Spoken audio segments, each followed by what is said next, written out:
Hello' everyone, আপোনালোক সকলোকে স্বাগতম জনাইছোঁ এক্সাম এস্পিৰেণ্ট ইউটিউব চেনেলটোলৈ। বন্ধুসকল, আজিৰ ভিডিঅ'টোত আমি আলোচনা কৰিম ছেটেট অসমীয়া ভাষাৰ কেইটামান প্ৰিভিয়াছ ইয়েৰৰ কুৱেশ্যন। আজিৰ ভিডিঅ'টোৰ প্ৰথম কুৱেশ্যনটোত দিয়া আছে শিশু এটাই মাতৃভাষা শিকাটো। মানে শিশু যেতিয়া এটা মাতৃভাষা শিকে সেইটোক আমি কি বুলি ক'ব পাৰিম। ইয়াৰ যি চাৰিটা অপশ্যন দিয়া আছে তাৰে শুদ্ধ উত্তৰটো হ'ব অপশ্যন নম্বৰ 4, ভাষা আহৰণ। মানে শিশু যেতিয়া মাতৃভাষা এটা শিকিছে বুলি কৈছে, মানে ভাষা আহৰণ আৰু ভাষা শিকন দুটা বস্তু আছে। ইয়াত যদি আমি ভাষা আহৰণ বুলি ক'ব যাওঁ যে শিশু এটাই নিজৰ মাতৃভাষাটো কি কৰে, আহৰণ কৰে। তাৰ কাৰণটো কি যে শিশুটোৱে কি কৰিছে যে নিজৰ পৰিৱেশ বা পৰিয়াল আৰু সমাজৰ পৰা কোনো আনুষ্ঠানিকভাৱে প্ৰশিক্ষণ লোৱা নাই আৰু তেওঁ কোনো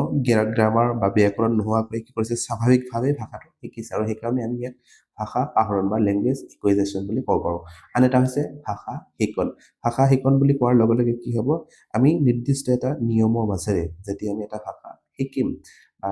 লেংগুৱেজ এটা লাৰ্ণিং কৰিম, সেইটোৱে হৈছে কি ভাষা শিকন। ইয়াত যি আমাক সুধিছিলে যে শিশুৱে মাতৃভাষাটো কি কৰিব, শিকিব যেতিয়া, সেইটোক আমি লেংগুৱেজ ইকুইজেশ্যন বুলি ক'ব পাৰোঁ। ইয়াৰ শুদ্ধ উত্তৰটো হ'ব অপশ্যন নম্বৰ 4। এতিয়া আহোঁ 2 নম্বৰ কুৱেশ্যনটোলৈ,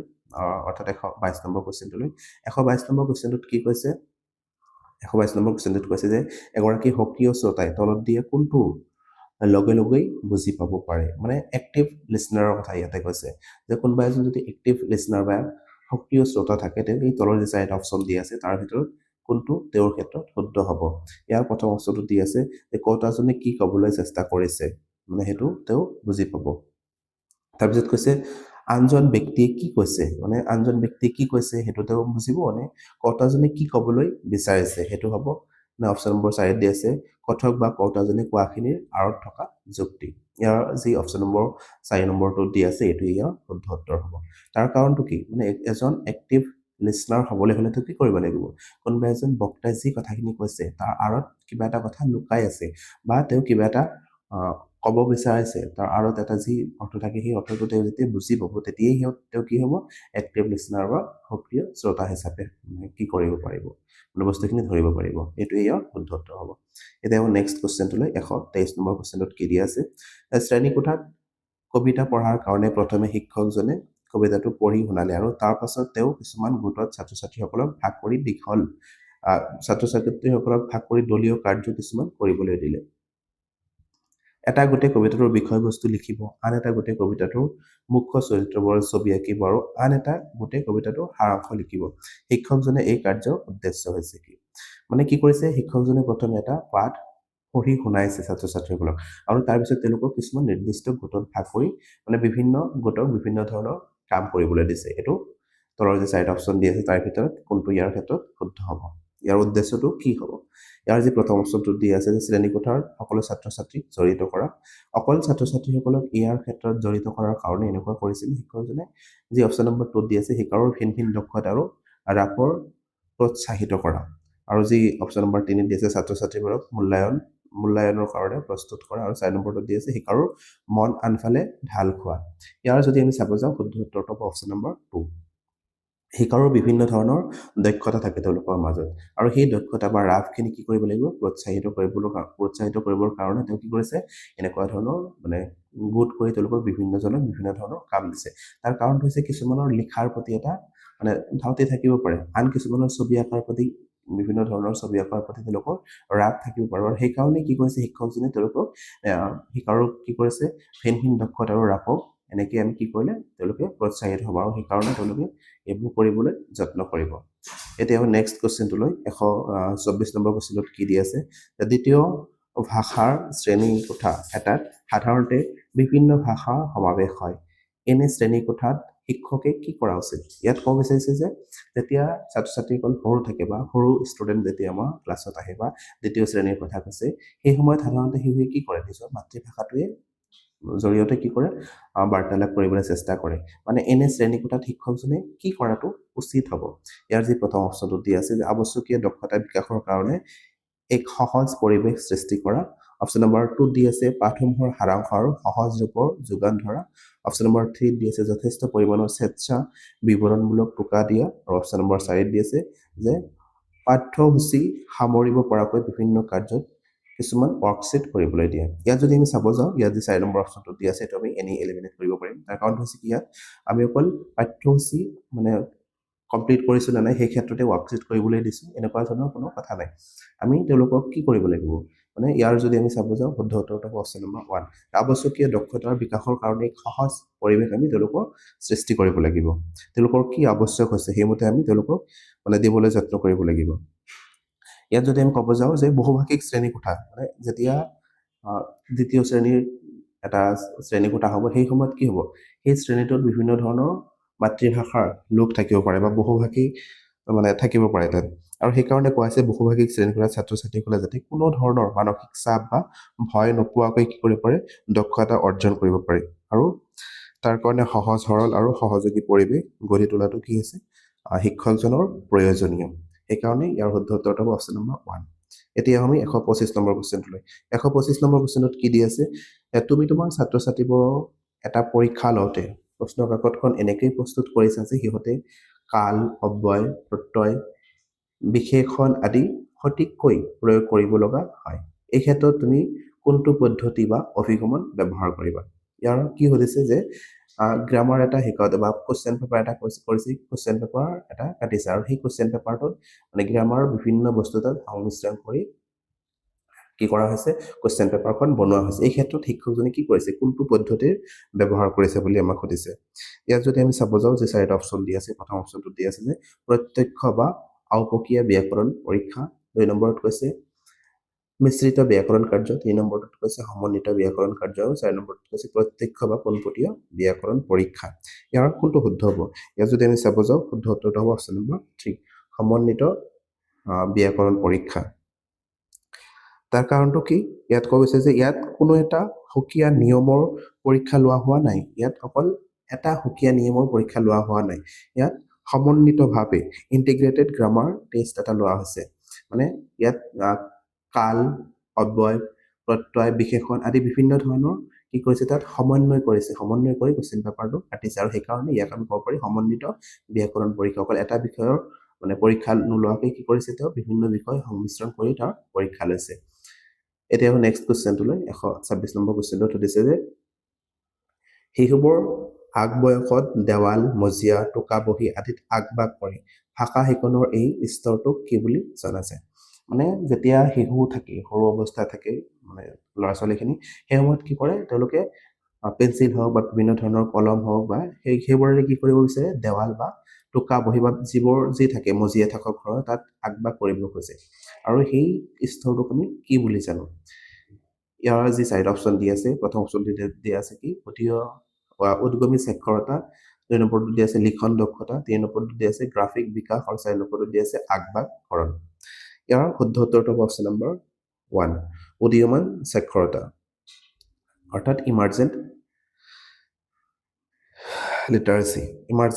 ইয়াৰ শুদ্ধ উত্তৰ হ'ব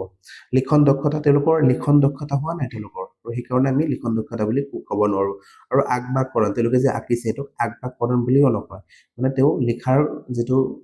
প্ৰাক স্তৰ সেইটো তেওঁ মানে চলি আছে আৰু সেইকাৰণে য'তে ত'তে কি কৰিছে লিখিবলৈ চেষ্টা কৰিছে আগবাগ কৰিছে আৰু সেইকাৰণে ইয়াৰ শুদ্ধ উত্তৰটো হ'ব উদীয়মান সাক্ষৰতা এতিয়া 127 নম্বৰ কুৱেশ্যনটোলৈ 127 নম্বৰ কুৱেশ্যনটোত কৈছে যে যোগাযোগমূলক ভাষা শিকনে তলত দিয়া কোন দুটা পাৰস্পৰিক নিৰ্ভৰশীলতাত গুৰুত্ব দিয়ে ইয়াত কৈছে যোগাযোগমূলক ভাষা শিকনৰ ক্ষেত্ৰত আমাৰ কোন দুটা ইয়াত মানে গুৰুত্ব দিব লাগে বুলি কৈছে ইয়াতে আৰু নিৰ্ভৰ থাকিব কোন দুটা বস্তু ওতঃপ্ৰোতভাৱে জড়িত হৈ আছে ইয়াৰ প্ৰথম অপশ্যনটো হৈছে ভাষা আৰু কথোপকথন তাৰপিছত দিছে ভাষা আৰু আচৰণ 3 নম্বৰ অপশ্যনটো দিছে ভাষা আৰু মনস্তত্ব 4 নম্বৰটো দি আছে ভাষা আৰু যোগাযোগ ইয়াত আমাক ক'ব কি বিচাৰিছে যে যোগাযোগমূলক ভাষা শিকন তো প্ৰথমে যোগাযোগ কৰিছে আৰু ভাষাও তাত থাকিব যোগাযোগ কৰিবলৈ হলে আমাৰ ভাষাৰ প্ৰয়োজন হ'ব সো সেইকাৰণে ইয়াৰ শুদ্ধ উত্তৰটো আমি যদি চাব যাওঁ অপশ্যন নম্বৰ 4 হ'ব যে ভাষা আৰু যোগাযোগ ইয়াৰ শুদ্ধ উত্তৰ এতিয়া নেক্সট 128 নম্বৰ কুৱেশ্যনটোলৈ 128 নম্বৰ কুৱেশ্যনটো দিছে যে তোমাৰ শ্ৰেণীকোঠাৰ ছাত্ৰ ছাত্ৰীসকলে শিকন প্ৰক্ৰিয়াৰ ৰেকৰ্ড ৰাখিবৰ কাৰণে ছুটি টোকা কিছুমান ৰাখিব লগা হৈছে এই কামৰ কাৰণে তুমি কোনটো কৌশল টেকনিক অৱলম্বন কৰিবা ইয়াত কি কৰা হৈছে ছাত্ৰ ছাত্ৰীসকলক মানে শিকন প্ৰক্ৰিয়াৰ ৰেকৰ্ড ৰাখিবৰ কাৰণে কিছুমান এনেক্ডোটাল ৰেকৰ্ড প্ৰস্তুত কৰা হৈছে আৰু এই কৌশলটোক আমি কি বুলি ক'ব পাৰিম বা তুমি কি বুলি ক'বা ইয়াত সুধিছে ইয়াত চাব প্ৰথম অপশ্যনটো দি আছে প্ৰকল্প কাৰ্যৰ কৌশল, 2 নম্বৰটো দি আছে মৌখিক কৌশল, 3 নম্বৰটো দি আছে লক্ষ্য কৰাৰ কৌশল আৰু 4 নম্বৰটো দি আছে প্ৰদত্ত কাৰ্যৰ কৌশল। ইয়াত যদি আমি চাব যাওঁ ইয়াৰ যি 3 নম্বৰ অপশ্যনটো দি আছে লক্ষ্য কৰাৰ কৌশল। এনেকডোটাল ৰেকৰ্ড কি বস্তু হয় যে এনেকডোটাল ৰেকৰ্ড দুই ধৰণৰ হ'ব পাৰে। তাৰে মানে কি মানে মূল বস্তুখিনি হৈছে কি আমি ছাত্ৰ ছাত্ৰীসকলে কি কৰিছে কেনেকুৱা ধৰণৰ কাম কৰিছে সেইখিনি আমাৰ মানে অবজাৰভেশ্যনত ৰখা গুৰুত্ব দিয়ে আৰু সেইকাৰণে এই শিক্ষকজনে কোনটো টেকনিক অৱলম্বন কৰিছে লক্ষ্য কৰাৰ কৌশল বা অবজাৰভেশ্যন টেকনিক। এতিয়া নেক্সট কুৱেশ্যনটোলৈ 129 নম্বৰ কুৱেশ্যনটোত কি দিয়া আছে যে ব্যাকৰণৰ ক্ষেত্ৰত তলত দিয়া উক্তিবোৰৰ ভিতৰত কোনটো শুদ্ধ। যে ব্যাকৰণ এটাৰ ক্ষেত্ৰত যি 4টা অপশ্যন দিয়া আছে যি 4টা উক্তি দিয়া আছে তাৰ ভিতৰত কোনটো উক্তি আমাৰ মেল খাব। ইয়াৰ যি প্ৰথম অপশ্যনটো দি আছে ব্যাকৰণ কিছুমান নীতি বা সূত্ৰ থাকে যিবোৰৰ প্ৰয়োগ পূৰ্বে মুখস্থ কৰিব লগা হয়। এইটো আমি চাই কি কৰিব পাৰোঁ অপশ্যনটো এলিমিনেট কৰি দিব পাৰোঁ যে ব্যাকৰণ কেৱল পূৰ্বৰ কিছুমান ধাৰণা মুখস্থ কৰিলেই সেইটো কি নহয় মানে আমি ব্যাকৰণ শিকন বুলি ক'ব নোৱাৰোঁ। তাৰপিছত যি 2 নম্বৰটো দি আছে যে ব্যাকৰণ হৈছে ভাষাৰ এক প্ৰণালী যি আমাৰ কথা কোৱা আৰু লিখাৰ দক্ষতা মসৃণ কৰি তোলে। ইয়াৰ শুদ্ধ উত্তৰ এইটোৱে হ'ব। ইয়াত ক'ব বিচাৰিছে কি ব্যাকৰণ এটা হৈছে কি ভাষাৰ এটা প্ৰণালী যিয়ে কি কৰিব আমি যি ভাষা কৈছো বা যি কথা কৈছো সেইটো কি কৰিব আৰু যি লিখিছো সেইটো দক্ষতাটো মসৃণ কৰি তুলিব আৰু আমি ভালকে লিখিব পাৰিম আৰু ভালকে কি কৰিব পাৰিম মানে ব্যাকৰণৰ প্ৰয়োগ কৰি ভাষাটো ধুনীয়াকে ক'ব পাৰিম। আৰু যি অপশ্যন নম্বৰ 3 দি আছে বিদেশী ভাষা এটা শিকোৱাতে ব্যাকৰণৰ কোনো ভূমিকা নাই। ইয়াত কৈছে যে বিদেশী ভাষা এটা শিকোৱাতে ব্যাকৰণৰ কোনো ভূমিকা নাই, এইটো হ'ব নোৱাৰে। ব্যাকৰণৰ ভূমিকা বহুত পৰিমাণে থাকে। ইয়াৰ যি 4 নম্বৰ অপশ্যনটো দি আছে ব্যাকৰণৰ জ্ঞানে বক্তৃতা বা কথন সলসলীয়া হোৱাত সহায় কৰে। অকল যে ব্যাকৰণৰ কি কৰে আমাৰ ভাষাটো বা বক্তা কি কৰিব পাৰে সলসলীয়াকৈ কথা কোৱাতে সহায় কৰে তেনেকুৱা নহয়। চ' ইয়াৰ শুদ্ধ উত্তৰটো অপশ্যন নম্বৰ 2। এতিয়া নেক্সট কুৱেশ্যনটোলৈ 130 নম্বৰ কুৱেশ্যনটো দি আছে যেতিয়া ভাষা কোনো পৰিৱেশ বা অভিজ্ঞতাৰ সংস্পৰ্শলৈ নহাকৈ কেঁচুৱা এটা বা একেবাৰে কম বয়সীয়া শিশু এটা ডাঙৰ হয় তেতিয়া তেনে শিশুৰ ভাষাৰ বিকাশ গুৰুতৰভাৱে ক্ষতিগ্ৰস্ত হয় আৰু এই ক্ষতিৰ সংশোধন নহয়। তলৰ কোনটো এই ব্যাখ্যাক প্ৰতিনিধিত্ব কৰে। ইয়াত কৈছে যে শিশু এটাক যেতিয়া মানে ভাষাৰ পৰা নিলগত ৰখা হ'ব তেওঁক অকলে ৰখা হ'ব তেওঁ ভাষাটো নিশিকিব তাৰ ফলত কি হ'ব আমি জানো যে শিশু কি হয় 4 বছৰ বা 5 বছৰ বয়সলৈকে তেওঁ 85% মেণ্টেল গ্ৰথ হৈ যায় আৰু সেইকাৰণে সেই সময়খিনি মানে সেনচিটিভ ভাষা শিকাৰ কাৰণে এটা সেনচিটিভ স্তৰ বুলি কোৱা হয় 5 বছৰ বয়সলৈকে আৰু সেই সময়খিনি যদি তেওঁলোকক কি কৰা হয় মানে ভাষা শিকাৰ পৰা আঁতৰত ৰখা হয় নিলগত ৰখা হয় তেওঁ ভাষাটো শিকাৰ ক্ষেত্ৰত তেওঁ বহুত পৰিমাণে পিছলৈ গৈ সমস্যাৰ সন্মুখীন হ'ব। চ' ইয়াৰ যি অপশ্যন 4টা দি আছে যে বিকাশৰ স্পৰ্শগত স্তৰ সামাজিক ভাষা বিজ্ঞান শব্দাৰ্থ অধ্যয়ন বিদ্যা আৰু সহজাত গুণবাদ। ইয়াত যদি আমি চাব যাওঁ ইয়াৰ শুদ্ধ উত্তৰটো হ'ব অপশ্যন নম্বৰ 1 বিকাশৰ স্পৰ্শগত স্তৰ মানে যি জন্মৰ পৰা 5 বছৰ বয়সলৈকে থাকে সেই বয়সটো হৈছে মানে বিকাশৰ কাৰণে এটা স্পৰ্শগত স্তৰ। সেই সময়খিনি যদি তেওঁলোকক ধুনীয়াকে বা ভালকে বিকাশ নহয় তাৰপিছত তেওঁলোকৰ বিকাশ হ'বলৈ বহুত সমস্যাৰ সন্মুখীন হ'বলগীয়া হয়। এতিয়া নেক্সট কুৱেশ্যন 131 নম্বৰ কুৱেশ্যনটো কি কৈছে যে ব্যাকৰণ কিদৰে শিকোৱা উচিত গ্ৰামাৰ এটা শিকাবলৈ হ'লে আমি কি কৰিব লাগে কেনেদৰে আমি ব্যাকৰণবোৰ শিকাব পাৰোঁ। ইয়াৰ যি 4টা অপশ্যন দিছে লিখিত প্ৰদত্ত কাৰ্য কৰিবলৈ দিয়া অকল যে লিখিবলৈ প্ৰদত্ত কাৰ্য কৰিবলৈ দিলে জানো গ্ৰামাৰ শিকিব পাৰিম সেইটো হ'ব নোৱাৰে এইটো আমি এলিমিনেট কৰিব পাৰি। 2 নম্বৰ যি অপশ্যন দিয়া আছে যে শিকাৰৰ ব্যাকৰণৰ সূত্ৰসমূহ মুখস্থ কৰিবলৈ উৎসাহিত কৰা ব্যাকৰণৰ সূত্ৰসমূহ অকল মুখস্থ কৰিলে সেইটো আমি তাৰ জৰিয়তে গ্ৰামাৰ শিকিব নোৱাৰোঁ এইটো শুদ্ধ নহয়। তাৰপিছত কৈছে শিকাৰৰ পৰ্যাপ্ত পৰিমাণে প্ৰদত্ত কাৰ্য দিয়ে অকল আমি তেওঁলোকক পৰ্যাপ্ত পৰিমাণে মানে কিবা এটা কাৰ্য কৰিবলৈ দিলে জানো তেওঁলোকৰ কি হ'ব গ্ৰামাৰ শিকিব পাৰিব সেইটো নহয়। যে 4 নম্বৰ অপশ্যনটো দি আছে প্ৰসংগ অনুসৰি অনুশীলন কৰোৱাই মানে যেতিয়াই আমাৰ গ্ৰামাৰটো কি মানে এইটো যেতিয়াই প্ৰয়োজন হ'ব মানে এটা পাঠ আমি পঢ়াই আছো পঢ়াই থাকোঁতে যেতিয়া গ্ৰামাৰৰ প্ৰসংগ আহিব সেই প্ৰসংগ অনুসৰি যদি আমি গ্ৰামাৰখিনি শিকাই গৈ থাকোঁ বা অনুশীলন কৰোৱাই গৈ থাকোঁ তেতিয়া কি হ'ব গ্ৰামাৰ শিকাৰ ক্ষেত্ৰত বহুত সুবিধাজনক হ'ব বা মনত থাকি যাব। সেইকাৰণে ইয়াৰ শুদ্ধ উত্তৰটো হ'ব অপশ্যন নম্বৰ 4। এতিয়া next question 132 number question 132 number কুৱেশ্যনটোত কি দিছে যে তুমি তোমাৰ শ্ৰেণীকোঠাত ভাষা সমৃদ্ধ পৰিৱেশ এটা সৃষ্টি কৰিব বিচাৰিছা ইয়াৰ কাৰণে তোমাৰ কি কৰা উচিত। ইয়াত কৈছে কি ভাষা সমৃদ্ধ এটা পৰিৱেশ সৃষ্টি কৰিবলৈ হ'লে আমাৰ কি কৰিব লাগিব ইয়াৰ যি অপশ্যন কেইটা দি আছে শ্ৰেণীকোঠাত এটা ভাষা পৰীক্ষাগাৰ প্ৰতিষ্ঠা কৰা শ্ৰেণীকোঠাত এটা ভাষা পৰীক্ষাগাৰ প্ৰস্তুত কৰিলে যেন আমাৰ কি হ'ব ভাষা সমৃদ্ধ পৰিৱেশৰ সৃষ্টি হ'ব ইয়াৰ যি 2 নম্বৰ কৈছে যে অভিভাৱকসকলৰ ভাষা জড়িত খেল আৰু কাৰ্য কিনি দিবলৈ উৎসাহিত কৰা আৰু 3 নম্বৰ অপশ্যনটো দি আছে শিকাৰৰ দ্বাৰা ভাষা দেখাই লক্ষ্য কৰা আৰু ব্যৱহাৰ কৰাৰ সুযোগ দিবা আৰু 4 নম্বৰ অপশ্যনটো দি আছে শ্ৰেণীকোঠাত যোগাযোগৰ কাৰণে শিকাৰৰ কেৱল ইংৰাজী ব্যৱহাৰ কৰিবলৈ উৎসাহিত কৰিবা ইয়াত যদি আমি চাব যাওঁ এইটো এনেই এলিমিনেট হৈ যাব এইটো মানে পঢ়িলে গম পোৱা যায় ইয়াৰ যি 3 নম্বৰ অপশ্যনটো দি আছে যে শিকাৰৰ দ্বাৰা ভাষা দেখা মানে শিকাৰৰ যেতিয়া ভাষাটো কোনোবাই কৈছে সেইটো মানে কি কৰিব তেওঁক লক্ষ্য কৰিব তেওঁক চাই থাকিব বা তেওঁ কি কৈছে সেইটো ভালকে শুনিব আৰু সেইবোৰ কি কৰিব শুনি শুনি তেওঁ লাহে লাহে নিজে ব্যৱহাৰ কৰিব পাৰিব আৰু সেই সুযোগ আমি কি কৰিব লাগে মানে দিব লাগে শ্ৰেণীকোঠাত আৰু তেতিয়া কি হ'ব যেতিয়া শ্ৰেণীকোঠাত বাৰে বাৰে মানে শিশু এটাক সেইবোৰ কি কৰিবলৈ দিয়া হ'ব বা আপ্ৰস্থানীয় শিক্ষকজনে কৈ দিছে তাৰপিছত তেওঁ ক'বলৈ দিছে আৰু তেতিয়া কি হ'ব তেওঁ মানে ভাষাটো ধুনীয়াকৈ ক'ব পাৰিব বা কি কৰিব পাৰিব ভাষা সমৃদ্ধ পৰিৱেশ এটা সৃষ্টি হোৱা বুলি আমি তাক ক'ব পাৰিম 133 নম্বৰ কুৱেশ্যনত কি দি আছে দ্বিতীয় ভাষা আহৰণৰ ক্ষেত্ৰত প্ৰযোজ্য সূত্ৰ বা তত্ত্বৰ আহৰণ ইকুৱেশ্যন স্বাভাৱিক ইনপুট প্ৰভাৱী প্ৰমেয় আদি পৰিভাষাসমূহ ব্যৱহাৰ কৰা ভাষাবিদগৰাকী আছিল ইয়াত কৈছে কি আমাৰ কেইটামান ভাষাৰ ক্ষেত্ৰত কেইটামান বিশিষ্ট ব্যক্তি আছে যেনেকুৱা ধৰণৰ চমস্কি বাইগস্কি ষ্টেফেন ক্ৰেচন এই লোকৰ কথা সুধিছে যে মানে কোনোবা এজন ব্যক্তিয়ে কি কৰিছে দ্বিতীয় ভাষা আমি যে দ্বিতীয় ভাষা এটা শিকো এই শিকাটো কি কৰিছে কিছুমান 5টা স্তৰৰ মাজেদি আমি শিকিব পাৰি যেনেকুৱা ধৰণৰ ইয়াত 3টা দিয়া আছে যে সূত্ৰ বা তত্ত্বৰ আহৰণ ইকুৱেশ্যন স্বাভাৱিক তাৰপিছত কৈছে ইনপুট আৰু প্ৰভাৱী প্ৰমেয় এইবোৰৰ জৰিয়তে কি কৰিব আমি দ্বিতীয় ভাষাটো সোনকালে শিকিব পাৰোঁ এই ব্যক্তিজনৰ নাম কি আমাক সুধিছে ইয়াত যদি আমি চাব যাওঁ শুদ্ধ উত্তৰটো হৈছে অপশ্যন নম্বৰ 3 ষ্টেফেন ক্ৰেচন এই ষ্টেফেন ক্ৰেচনে কৈছিল যে আমি অকল প্ৰথম ভাষাটোৱে আমাৰ যিটো মাতৃভাষা আছে এই ভাষাটোৱে কেৱল একুৱেৰ নকৰোঁ আমি যে দ্বিতীয় ভাষা শিকোঁ বা লাৰ্ণিং কৰোঁ সেইটো আমি কি কৰিব পাৰোঁ আহৰণৰ নিচিনাকৈ শিকিব পাৰোঁ আৰু তাৰ কাৰণে তেওঁ 5টা স্তৰৰ কথা কৈছে এই 5টা স্তৰৰ মাজেদি আমি কি কৰিব পাৰোঁ এই দ্বিতীয় ভাষাটো আহৰণ কৰিব পাৰোঁ ষ্টেফেন ক্ৰেচনৰ মতে চ' ইয়াৰ শুদ্ধ উত্তৰ অপশ্যন নম্বৰ 3 আৰু চমস্কিৰ কথা আমি জানোৱে চমস্কি কৈছিলে কি ভাষা আহৰণ কৰাৰ এটা জন্মগত ক্ষমতা থাকে আমাৰ মাজত এতিয়া নেক্সট কুৱেশ্যন 134 নম্বৰ কুৱেশ্যনটোলৈ 134 নম্বৰ কুৱেশ্যনত কৈছে যে স্তৰ আৰু পৰ্যায়ক্ৰমৰ আদৰ্শসমূহ তলত দিয়ে কোনটোৱে জড়িত কৰায়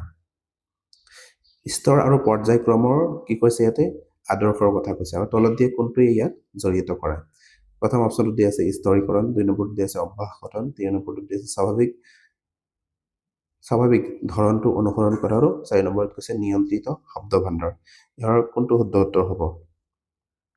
ইয়াত যদি আমি চাব যাওঁ ইয়াৰ শুদ্ধ উত্তৰটো হ'ব অপশ্যন নম্বৰ 4 নিয়ন্ত্ৰিত শব্দ ভাণ্ডাৰ কণ্ট্ৰল ভকেবুলাৰী ইয়াৰ 4 নম্বৰটো ইয়াৰ শুদ্ধ উত্তৰ হ'ব এতিয়া আমি নেক্সট কুৱেশ্যনটোলৈ 135 নম্বৰ কুৱেশ্যনটোলৈ 135 নম্বৰ কুৱেশ্যনটোত সুধিছে যে তুমি লক্ষ্য কৰিছা যে তোমাৰ ছাত্ৰ ছাত্ৰীবোৰক লক্ষ্য ভাষা টাৰ্গেট লেংগুৱেজৰ নমুনা কিছুমানৰ সৈতে পৰিচয় কৰাই সিহঁতক সেইবোৰ অনুকৰণ আৰু সঁহাৰিৰ প্ৰতি উৎসাহিত কৰাৰ প্ৰয়োজনীয়তা আছে এই উদ্দেশ্য কাৰণে তলত দিয়া কোনটো পদ্ধতিৰ আটাইতকৈ উপযুক্ত হ'ব ইয়াত কি কৈছে যে কোনো এটা লেংগুৱেজ আমি কি কৰিছোঁ টাৰ্গেট লেংগুৱেজটো ড্ৰিল আৰু প্ৰেক্টিচৰ জৰিয়তে তেওঁলোকক কি কৰিছোঁ শিকিবলৈ উৎসাহিত কৰিছোঁ এইটো আমাৰ তলত যি 4টা ভাষা পদ্ধতি দি আছে তাৰ ভিতৰত কোনটো ইয়াৰ শুদ্ধ উত্তৰটো হ'ব ইয়াৰ যি প্ৰথম অপশ্যনটো দি আছে যোগাযোগমূলক ভাষা শিকন 2 নম্বৰত দিছে শ্ৰব্য ভাষিক পদ্ধতি 3 নম্বৰটো দি আছে ব্যাকৰণ অনুবাদ পদ্ধতি আৰু 4 নম্বৰটো দি আছে প্ৰত্যক্ষ পদ্ধতি ইয়াৰ শুদ্ধ উত্তৰটো হ'ব অপশ্যন নম্বৰ 2 ইয়াৰ শুদ্ধ উত্তৰটো হ'ব কি অপশ্যন নম্বৰ 2 শ্ৰব্য ভাষিক পদ্ধতি শ্ৰব্য ভাষিক পদ্ধতিত কি কৰা হয় বা ইয়াত কি কৰা হয় যে কোনোবা এটা ভাষা অকল ড্ৰিল আৰু প্ৰেক্টিচৰ যোগেদি আমি মানে শিকিবলৈ চেষ্টা কৰা হয় বা উৎসাহিত কৰা হয় আৰু সেইবোৰ কি কৰা হয় পোনে পোনে য'ত ব্যৱহাৰ কৰিব লাগে তাতে আমি কি কৰিব লাগে মানে ক'ব লাগে বা ব্যৱহাৰ কৰিব লাগে সেইকাৰণে ইয়াক কি কৰা হয় ড্ৰিল আৰু প্ৰেক্টিচৰ জৰিয়তে উৎসাহিত কৰা হয় আৰু ইয়াক আন এটা নামো আমি জানো যে আৰ্মি মেথড বা অডিঅ'লিংগুৱেল মেথড বুলিও জানো